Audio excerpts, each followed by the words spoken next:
अब ये एक अलग तरह का प्रोविजन है, थोड़ा सा ध्यान से प्रोविजन को समझ लेना, ठीक है। प्रोविजन क्या है कि नॉर्मली आप ये जानते हो कि जैसे हमने लोन लिया, हम कौन है, कंपनी है, तो हमने जैसे लोन लिया, ठीक है, किससे लोन लिया, मान लो बैंक से, तो हम क्या क्या जाते हैं, बोरोवर क्या जाते हैं, सही बात है गलत बात है? Yes sir. और बैंक क्या क्या जाता है? Charge holder. अब किसकी रिस्पॉन्सिबिलिटी है चार्ज को रजिस्टर कराने की, बोरोवर की कि चार्ज होल्डर की? कंपनी। Company, borrower. इसको 30 दिन के अंदर क्या करना होता है? रजिस्टर कराना पड़ता है आरओसी के पास। ये बताना होता है कि भाई हमने ये लोन लिया है, ये प्रॉपर्टी चार्ज पे रखी है, कौन से फॉर्म में, CHG 1। कई बार क्या होता है, कंपनी को इस चीज का नॉलेज नहीं होता, कंपनी लोन दे देती है पर इस फॉर्मेलिटी के बारे में पता नहीं होता, तो उनसे हो जाती है गलती, वो 30 दिन में जमा नहीं कर पाते। तो कई बार बैंक बहुत अवेयर होते हैं और बैंक क्या करते हैं, अपनी तरफ से खुद ही CHG 1 जो है वो आरओसी के पास रजिस्टर करा देते हैं। किसके पास रजिस्टर करा देते हैं? आरओसी के पास। लेकिन आरओसी का बोलना ये है कि यार कराना तो कंपनी को था, तुम कैसे करा दिए? तो आरओसी इस चीज का नोटिस कंपनी को भेजता है, ठीक है, पूछता है, शो कॉज पूछता है, क्यों नहीं आपने जमा किया, क्यों बैंक को जमा करना पड़ गया, और ये ऑर्डर भी पास कर देता है कि बैंक ने जमा तो कर दिया है फॉर्म, चलो ठीक है, हम आपके चार्ज को रजिस्टर कर देते हैं, लेकिन इसकी जो फीस बनती है वो कंपनी जो है बैंक को पे कर देगी। किसको पे करेगी? मेरी आवाज आ रही है? यस सर, कंपनी बैंक को पे कर देगी। कहानी समझ आई क्या बोला मैं? कंपनी अगर ना पे कर बैंक में, अरे सॉरी, कंपनी अगर CHG 1 फॉर्म आरओसी के पास ना जमा कर पाए तो कौन कर सकता है? बैंक कर सकती है। लेकिन आरओसी इतना जल्दी छोड़ता नहीं है, वो किसको नोटिस भेज देता है इस बात का? कंपनी को। कंपनी को नोटिस कंपनी भेज को। देता है। अच्छा हाँ। है और बाद में कंपनी को बोलता है कि बैंक वालों का जो खर्चा हुआ है चार्ज को रजिस्टर कराने में, उसको तुमको क्या करना पड़ेगा, पे आउट करना पड़ेगा। मेरी बात समझ आई कि गई सिर के ऊपर से? यस सर, आ गई। अच्छे से आ गई। अब एक एक लाइन बोल रहा हूँ, इसको ना आप पढ़ लो, अच्छे से ध्यान रखो यार। According to section 78, where a company fails to register the charge within period of 30 days, the person in whose favor the charge is created, मतलब charge holder, may apply to registrar for registration of charge along with the instrument, instrument मतलब contract होता है, created for the charge in form number क्या? CHG 1 यूजी साइंड। In case of debenture CHG 9। ठीक है, CHG 9 किसके लिए है? Debentures and all. ठीक है। The registrar may on such application give notice to the company about such application. The company may either itself register the charge or show sufficient cause why such charge should not be registered. On failure on part of the company, the registrar may allow registration of such charge within 14 days after giving notice to the company shall allow such registration। पहले इतनी कहानी समझ आई कि नहीं है? Sir, हाँ बेटा। ये जो लाइन लिखी है, show sufficient cause why such charge should not be registered, तो चार्ज को तो रजिस्टर कराना पड़ता आप ये बताओ ना कि आपने क्यों रजिस्टर नहीं किया, आपसे कारण पूछ रहे हैं, आप कारण बता दो कि क्यों ना रजिस्टर करें, है ना? आई बात समझ में? अब आप अपना जवाब नहीं दे पाए तो अगले 14 दिन में बैंक को बोलेगा दे भाई तू ही फाइल कर दे, और बाद में बोल देगा कि कंपनी से इस चीज का पैसा क्या करना, पे आउट वापस कर रिकवर कर पे दे। करने के लिए। पूरा प्रोविजन एकदम अच्छे से समझ आया कि नहीं आया? Yes sir. बाकी लोग को बेटा अच्छे सर। समझ यस आया? सर। कोई डाउट नहीं है यस सर। इसमें? एकदम क्लियर है? श्योर हो? Yes sir. चलो, तो ये हो गया एक प्रोविजन खत्म। अगला प्रोविजन आता है सेटिस्फेक्शन का। किसका? सेटिस्फैक्शन का। आप बताओ क्या मतलब होता है इसका? सर, जब कंपनी अपना लोन वापस फुल रीपे कर देती तो वो सेटिस्फैक्शन 100% जब मिल जाता है तब। तो इसमें आपको ये याद रखना है कि जब कंपनी फुल लोन अपना पे कर देती है ना, तो उसको लोन पेमेंट के 30 दिन के अंदर, कितने दिन के अंदर? 30 डेज के अंदर। कौन सा फॉर्म भर के? CHG 4 फॉर्म भर के आरओसी को बताना होता है। क्या बताना होता है? कि उसने लोन को रीपे कर दिया है। लोन को रिपे कर दिया है। अब रजिस्ट्रार क्या करेगा, बेसिकली रजिस्टर कर देगा, और कल को अगर कंपनी फेल हो गई तो फिर वही कॉन्डोनेशन का कंसेप्ट आता है, कितने दिन के अंदर माफी मांग सकते हो, 300 दिन के अंदर माफी मांग सकते हो। आई बात समझ में? कोई दिक्कत इसको लेकर मन में? नहीं। सिर्फ इतना पढ़ना, नीचे का पैराग्राफ मत पढ़ना, ठीक है बेटा? Yes sir. ये क्लियर हो गया? सेटिस्फेक्शन समझ गए? हाँ सर। कोई दिक्कत इसमें? नहीं। नहीं। अब बारी आती है कंपनीज रजिस्टर ऑफ चार्जेस की। किसकी? Companies register of charges. अच्छा, रजिस्टर ऑफ चार्जेस क्या है मैं आपको सिखा दे रहा हूँ। क्या होता है, जब आप एक कंपनी चलाते हो तो हर चीज की आपको क्या करनी होती है, रिकॉर्डिंग करनी होती है। उसके लिए आप बनाते हो स्टैट्यूटरी रजिस्टर्स। क्या बनाते हो? आप कोई भी बिजनेस करोगे बेटा, आप ये बताओ फिजिकल कॉपी मेंटेन करोगे कि नहीं हिसाब किताब के लिए हर चीज के? Yes sir. तो लोन वोन लिए हो ना, उसका भी एक रजिस्टर बना लो अलग से, जिसको रजिस्टर ऑफ चार्जेस बोलते हैं। क्या बोलते हैं?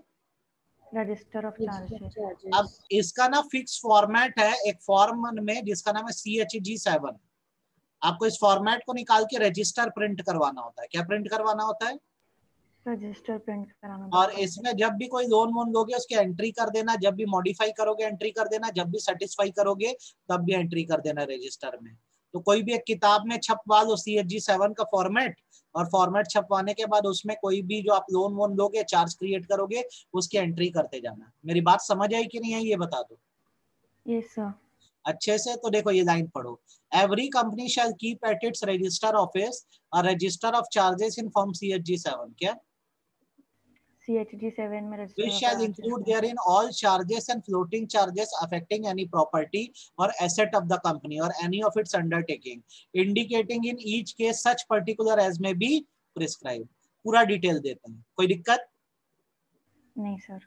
The entries in register of charges, इसको अच्छे से पढ़ देना ना, हल्के में मत ले देना। The entry in register of charges maintained by company shall be made after।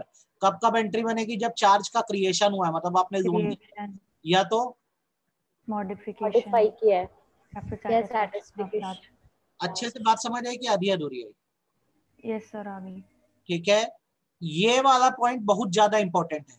ठीक है, जो भी एंट्री बनेगी आपके रजिस्टर में, उसमें या तो डायरेक्टर साइन करेगा। कौन साइन करेगा? डायरेक्टर। या तो कंपनी सेक्रेटरी। कौन?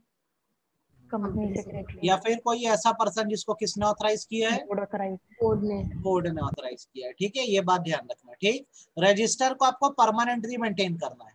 कैसे मेंटेन करना है? परमानेंटली। और जो साथ में कॉन्ट्रैक्ट होता है चार्ज का, जिसके बेसिस पर लोन लिए हो, उसको 8 साल तक मेंटेन करना है सेटिस्फेक्शन के। किसके? आपको ये बात नहीं समझ आई होगी ना? नहीं। रजिस्टर को तो अपने को परमानेंटली मेंटेन करना है। Yes sir. कैसे मेंटेन करना है? परमानेंटली। सपोज करो मैंने कोई लोन लिया होगा तो प्रॉपर्टी चार्ज पे रखी होगी। Yes sir. तो इसके लिए कॉन्ट्रैक्ट बना होगा। हाँ। इस कॉन्ट्रैक्ट को अपन बोलेंगे इंस्ट्रूमेंट। क्या बोलेंगे? इंस्ट्रूमेंट। इंस्ट्रूमेंट एक कॉन्ट्रैक्ट होता है। ठीक है, अब क्या होगा, जब ये आपका ये जो लोन है सेटिस्फाई हो जाएगा, तो सेटिस्फैक्शन के 8 साल तक, 8 इयर्स तक आपको इस कॉन्ट्रैक्ट को भी मेंटेन रखना होगा। ऐसा नहीं है कि आपका लोन खत्म हो गया तो कॉन्ट्रैक्ट को भूल गए। 8 साल तक उसकी कॉपी अपने पास मेंटेन रखना। समझ आई मेरी बात? Yes sir. हाँ सर। बोलो कितना क्लियर है?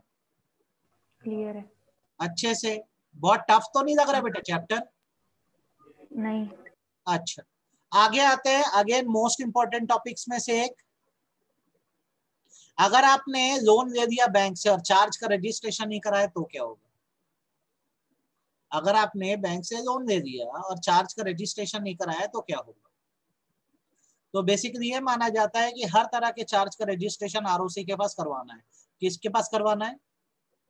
आरओसी। और यदि आपने लोन लिया है और इसका जानकारी आरओसी को नहीं है, या आपने इस चार्ज का रजिस्ट्रेशन मतलब CHG1 फॉर्म, कौन सा फॉर्म?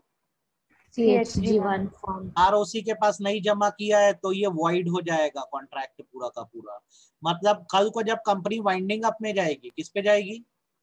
Winding up. तो जो लिक्विडेटर है सारी एसेट को बेच सकेगा, पर ये वाली एसेट को नहीं बेच सकेगा, क्योंकि कहीं गिरवी नहीं रखी हुई है। और जो बैंक वाला है उसको बोल देगा कि तू भाई अनसिक्योर्ड क्रेडिटर है, बता चार्ज क्यों नहीं रजिस्टर हुआ, हम तेरे को बेच के नहीं दे सकते पैसा। कुछ समझ आया कि गया सिर के ऊपर से? तो एक बार फिर से देखो क्या हुआ, कंपनी थी, कंपनी का नाम था वेदिका लिमिटेड। क्या नाम था कंपनी का? वेदिका लिमिटेड। इसने 1 जनवरी को स्टेट बैंक ऑफ इंडिया से, एसबीआई से 50 करोड़ का लोन लिया। कितने का लोन लिया? 50 50 करोड़। अब क्या हो गया, वेदिका लिमिटेड वाइंडिंग अप में जा रही है। वाइंडिंग अप के समय ये पता लगा कि 50 करोड़ का ये जो लोन दिया गया था, इसका CHG1 फॉर्म नहीं भरा है। क्या नहीं भरा है? CHG1 फॉर्म नहीं भरा है। नॉट रजिस्टर्ड है। अब क्या होगा, वाइंडिंग अप होता है तो वाइंडिंग अप करने वाला पर्सन है लिक्विडेटर। कौन है? लिक्विडेटर। ये सारी एसेट को बेचकर किसको पे करता है? लायबिलिटीज। अब एसबीआई जब पैसा क्रेडिटर। लेने आएगा ना, तो लिक्विडेटर पूछेगा कि सर ये चार्ज तो रजिस्टर नहीं है, कंपनी ने नहीं कराया, तो आपने भी क्यों ध्यान नहीं दिया? आपकी भी तो उतनी गलती है, तो मैं आपको ये एसेट बेच के पैसा नहीं दे सकता। आई बात समझ में?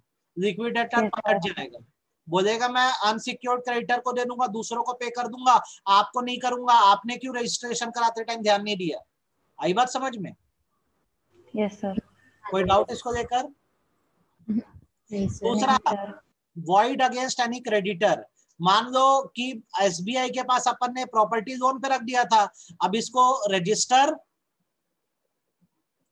नहीं करवाया था, ठीक बात है, और फिर क्या किया, सेम प्रॉपर्टी को कहीं और चार्ज पे रख दिया, मान लो तनीषा के पास चार्ज पे रख दिया, तो एसबीआई आके अब क्लेम नहीं कर पाएगा। एसबीआई कुछ नहीं बोल सकता। क्यों नहीं बोल सकता बताओ? क्योंकि उसके पास वो चीज रजिस्टर्ड नहीं थी चार्ज क्योंकि पे उसका जब थी। रजिस्टर्ड नहीं है। रजिस्टर्ड नहीं है, तो लिक्विडेटर से आप डायरेक्टली जाके भी नहीं मांग सकते, और उसी प्रॉपर्टी को आपके आगे गिरवी रख दिया गया होगा कहीं, तो आप एज अ क्रेडिटर क्लेम करने नहीं आ सकते। क्यों क्लेम करने नहीं आ सकते? क्योंकि आपने जब क्योंकि लोन रजिस्टर्ड लिया नहीं उस टाइम था। आपको रजिस्ट्रेशन करवा देना था। क्लियर हो गई मेरी बात? अच्छे से क्या दिया? यस सर, अच्छे से। मन और जीवन में किसी प्रकार की समस्या हो तो बता दो। नहीं सर। अच्छा, ये क्लैरिटी है? हाँ सर। ओके। अब इसके बाद बेटा ये पर्टिकुलर ले छोड़ दो, बेकार है, ठीक है। आप क्या करो, प्रोसीजर पे आओ नीचे। किस पर आओ? प्रोसीजर। किस चीज का प्रोसीजर पढ़ने वाले हैं अपन? Modification modification of charge. जितना बोल रहा हूँ बस उसको पढ़ना, आपको एक बार में समझ आ जाएगा। आपका ये पॉइंट नंबर 2 से शुरू होगा। प्रोसीजर कहाँ से शुरू होगा? Point number 2।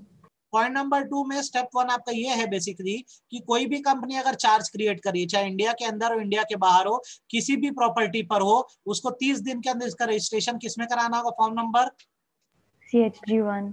बात खत्म। और डिवेंचर है तो CHG9। CHG9। अब उसके बाद क्या करो, इसके साथ जब ये फॉर्म जमा करोगे CHG1, कुछ डॉक्यूमेंट अटैच कर दो। सबसे पहला जो कॉन्ट्रैक्ट बना उसकी सर्टिफाइड ट्रू कॉपी।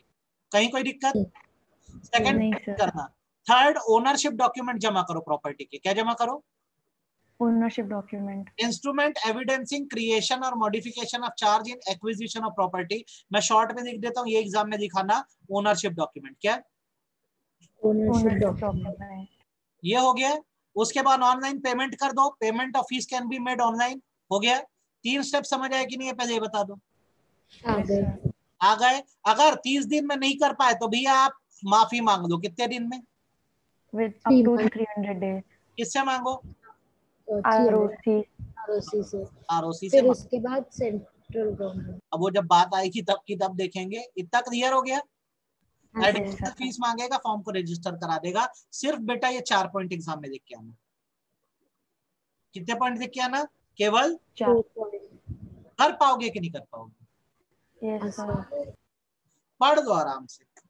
कहीं कोई लाइन में दिक्कत हो, तकलीफ हो तो मुझे बताओ, सर ये बात नहीं समझ आई।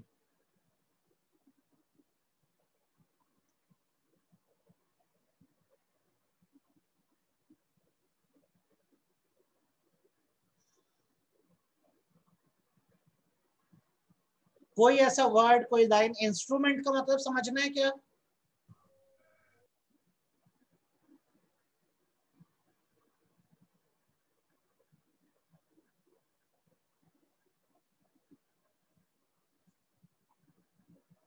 Okay sir. ठीक, 1 मिनट होल्ड करना।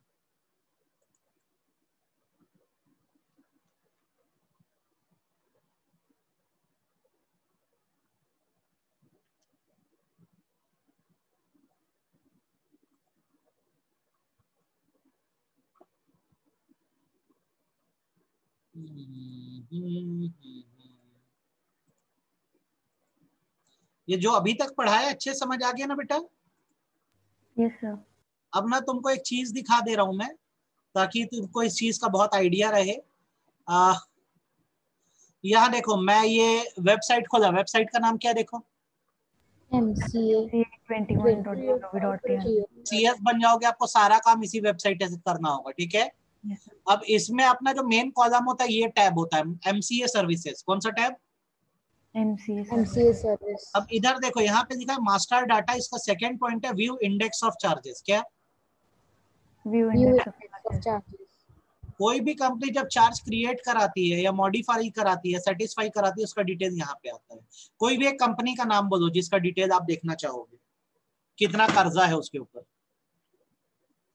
तुमको दिखाया जाए Reliance industry, Reliance Limited. Reliance industries है ना? हाँ, ये सर्च करे तो भाई ये अपनी मेन कंपनी आ गई, ठीक है? ये कैप्चा लिखना बड़ा गंदा लगता है, बोलो तो क्या लिखा है कैप्चा में? EVEECT.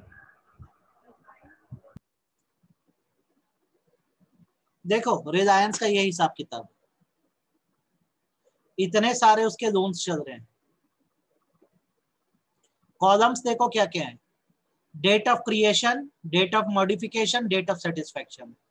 तो इन्होंने देखो एक लोन दिया है करीबन कितना, 186 करोड़ का है। ये कब दिया? डेट ऑफ क्रिएशन 24 जून 2020 को, ठीक है? कहां से दिया है? एक्सिस ट्रस्टी सर्विसेज लिमिटेड से। इतने सारे लोन देखो चल रहे हैं। जो मॉडिफाई हुए उनके साथ क्या लिखा है? डेट लिख दी गई है कि जैसे लोन 20/5/2020 का, इसको मॉडिफाई कब किया गया? 29/10/2020। अच्छा, अगर लोन पे हो जाता तो क्या होता? Date of Date of satisfaction. satisfaction. यहाँ पे क्लोज लिखा जाता। क्या लिखा जाता? Close. क्लोज, मतलब लोन क्या हो गया? खत्म हो गया। तो आप कभी भी, जैसे आपकी कंपनी भी लोन लेगी, CHG1 भरोगे ना आप, तो आपका डिटेल ये इंडेक्स ऑफ चार्ज में आ जाएगा, मतलब गवर्नमेंट के पास आपका पूरा डिटेल है। मेरी बात समझ में आई कि नहीं आई? Yes sir. अच्छे से? हाँ। चलो अब आ जाओ टॉपिक पे। प्रोसीजर सीख गए ना बेटा? Yes sir. अब उसका अगला प्रोसीजर आता है सेटिस्फैक्शन का। किसका? सेटिस्फैक्शन का। भाई सेटिस्फैक्शन का हिसाब ऐसा है कि जब भी लोन पे करोगे 30 दिन के अंदर तुमको कौन सा फॉर्म भरना है? CHG4। CHG4. भर दो अलॉन्ग विद द फीस। ठीक, जैसे आप ये फॉर्म भरोगे CHG4, आपको एक सर्टिफिकेट मिल जाएगा ROC की तरफ से, certificate of satisfaction of charge. ये फॉर्म CHG5 में मिलेगा। किस में मिलेगा? CHG5 में। आप बता दो, इस पे कहीं कोई दिक्कत नहीं सर। उसके बाद पॉइंट नंबर 3 एकदम ऐसे काटना। पॉइंट नंबर 4, रजिस्टर में एंट्री करो और एंट्री पे डायरेक्टर या CS या किसी ऑथराइज पर्सन से साइन करवा दो कि आपका लोन क्या हो चुका है? सेटिस्फाई हो गया है। सेटिस्फाई हो गया। अब रजिस्टर को कितने साल तक मेंटेन रखना है? परमानेंट। और कॉन्ट्रैक्ट जो है इसको कितने साल तक मेंटेन रखना है? 8 इयर्स। Years. ईमानदारी से बताओ, आपको इसमें कोई दिक्कत है क्या? नहीं सर। ठीक, अभी मैं बता रहा हूँ तो आसान लग रहा है बेटा, लेकिन आज ही के आज ना बिना लेट करे पढ़ डालना, इसको कर दोगे? सर भेज देना आप रिकॉर्डिंग। तो मैं भेज ही दूंगा अभी, ठीक है? यस। ये आपके एग्जाम में आया हुआ वो है रिजोल्यूशन, पढ़ के देखो रिजोल्यूशन। ये आपके एग्जाम में आया हुआ रिजोल्यूशन है, पढ़ के देखो बना पा रहे हो कि बना पा रहे हो। आयशान सर क्या चीज? प्रैक्टिकल 4 मई से बोर्ड चालू है। हाँ, थोड़ा सोचने दो, थोड़ा सा सोचने दो, इसके नहीं थोड़ा टिपिकल है हिसाब, है ना? तो आप, हाँ हाँ, मैं आपको सोच कर थोड़ा सा दिमाग लगा के बताता हूँ, ठीक है? तो ये ना भैया एग्जाम में आया हुआ क्वेश्चन है। अभी उस दिन मैं बोला था पार्ट ए का क्वेश्चन है बेटा, ये एग्जाम में आया है। ये रिजोल्यूशन देखो स्टैंडर्ड फॉर्मेट है, तुम लोग इसको क्या कर सकते हो, अपने हिसाब से भी बना सकते हो। लाइंस देखो समझ आ रही कि नहीं? Resolve that pursuant to provision of, आप डायरेक्ट कर दो companies act 2013 and subject to such approval as may be necessary, consent of the company B and is hereby accorded to the board of director for borrowing from time to time such sum of money as may not exceed कितना, जो भी आप लिख लो 2 crore, for the purpose of business of the company. आप बताओ, इतना लिखोगे तो इतना हो जाएगा, और फिर रिजॉल्व फर्दर दैट करके क्या दे देना, ऑथराइजेशन दे देना। क्या दे देना, ऑथराइजेशन। ये कॉन्फिडेंट लग रहा है रिजोल्यूशन देख कि अपन इसको अपने तरीके से बना दें? हाँ सर। आप बोलो। सर दूसरी लैंग्वेज में। आप खुद बना पाओगे कि मुझे बना के देना पड़ेगा? सब खुद बना लेंगे। इसको बनाओ। आपको सिर्फ ये याद पता होना चाहिए यार, आप एक डिसीजन दे रहे हो, रिजॉल्व डेट से शुरू होता है, अप्रूवल के लिए जो शब्द यूज होता है वो क्या होता है, बी एंड इज हियर। एक बार कोशिश करो, नहीं बना तो मैं तो हुई। और अगला क्या बना दो हमेशा, रिजॉल्व ऑथराइज कर दो। उसमें किसी भी एक डायरेक्टर को क्या दे दो, ऑथराइजेशन। कोशिश करना, मेरे को बताना बन पाया कि नहीं बन पाया, ठीक है बेटा? ये अलग अलग फॉर्म्स देख लो क्या क्या होते हैं यहाँ पे। ये एमजीटी को सब्स्टिट्यूट करके अपन सीएचजी लिख देंगे। क्या लिख देंगे, सीएचजी। सीएचजी 1 किस लिए होता है, क्रिएशन के लिए, ठीक बात है। सीएचजी 1 किस लिए होता है, क्रिएशन। सीएचजी 4 किस लिए होता है, सेटिस्फैक्शन। सीएचजी 5 में क्या आता है, सर्टिफिकेट ऑफ सेटिस्फैक्शन आता है। क्या आता है, सर्टिफिकेट ऑफ सेटिस्फैक्शन। सेटिस्फैक्शन आता है। और सीएचजी 7 किस लिए होता है, रजिस्टर ऑफ चार्जेस। तो अपने को जो याद रखना है अपन वही याद रखेंगे, सीएचजी 1, सीएचजी, उसके बाद 4 के बाद 5, 7 और 9। 9 क्या है, डिबेंचर। आपको ये याद हो जाएगी। Yes sir. 1 क्या है, क्रिएशन। क्रिएशन। 4 क्या है, सेटिस्फैक्शन। 5 क्या है, सर्टिफिकेट ऑफ सेटिस्फैक्शन। अच्छा उसके बाद 7 क्या है, रजिस्टर ऑफ चार्जेस। और 9 क्या है, डिबेंचर। बोलो, मन और जीवन में समस्या, नहीं सर। क्लैरिटी है? हाँ सर। हाँ सर। ओके। ये कई बार एग्जाम में 4 नंबर का आता है, मॉर्गेज और चार्ज के बीच का डिफरेंस बताओ। किसके बीच का, मॉर्गेज और चार्ज। चार्ज के बीच का डिफरेंस आता है। मैं यहाँ पर कुछ डिफरेंस अपनी तरफ से ऐड करना चाहूंगा, ठीक है। इजी वाला डिफरेंस दिख रहा हूँ आपके लिए, पार्टीज। क्या पार्टीज, मॉर्गेजर। यहाँ पर होता है मॉर्गेजर एंड मॉर्गेजी। मॉर्गेजी। इसमें बोरोवर और charge holder. Borrower and charge holder. Charge holder हो गया। और एक और इजी पॉइंट आपको दे देता हूं ताकि याद रहे। There are 6 types of mortgage. कितने, 6 टाइप्स। बस इतना लिख देना।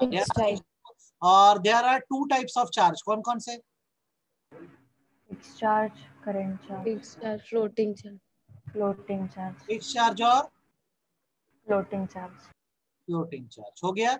उसके बाद इंटरेस्ट की बात करते हैं। इंटरेस्ट माने ओनरशिप होता है। क्या होता है, ओनरशिप। मॉर्गेज में हमेशा इमूवेबल प्रॉपर्टी का, लेकिन चार्ज में हर तरह की प्रॉपर्टी हो सकती है। कोई दिक्कत,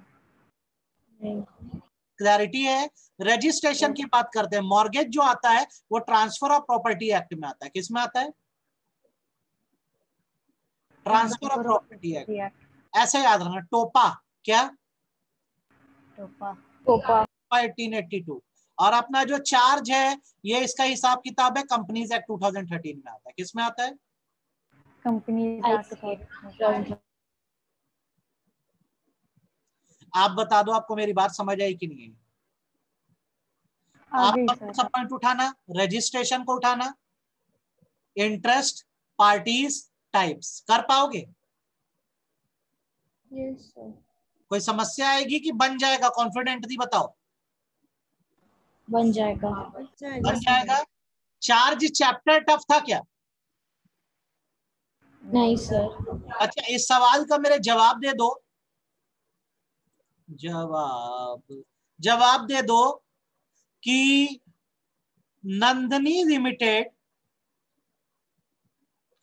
has taken a loan of ₹20 crore from IDBI bank. कौन से बैंक से?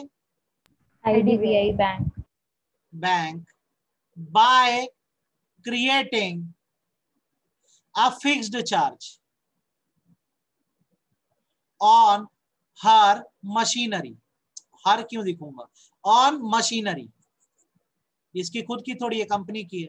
on machinery, ठीक है। the charge was registered by IDBI।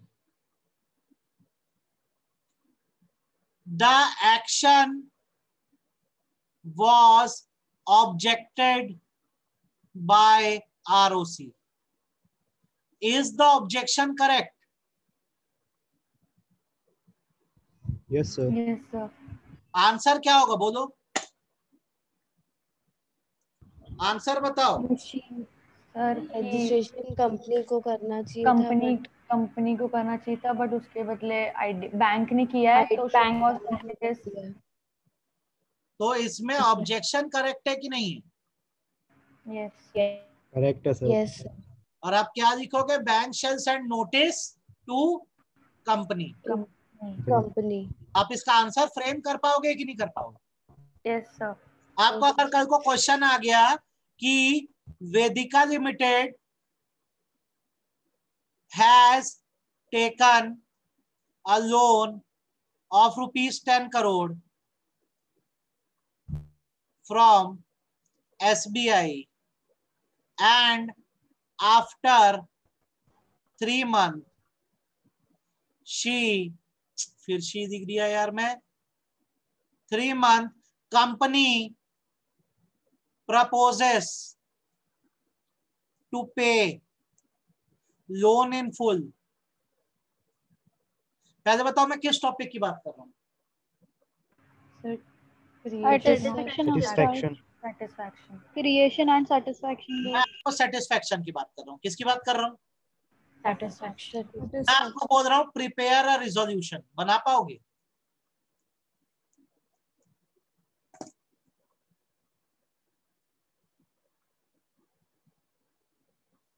देखो सैंपल बना के दे रहा हूं, सीखो। पहला क्या बनेगा? एजेंडा। एजेंडा, ठीक है। सेटिस्फैक्शन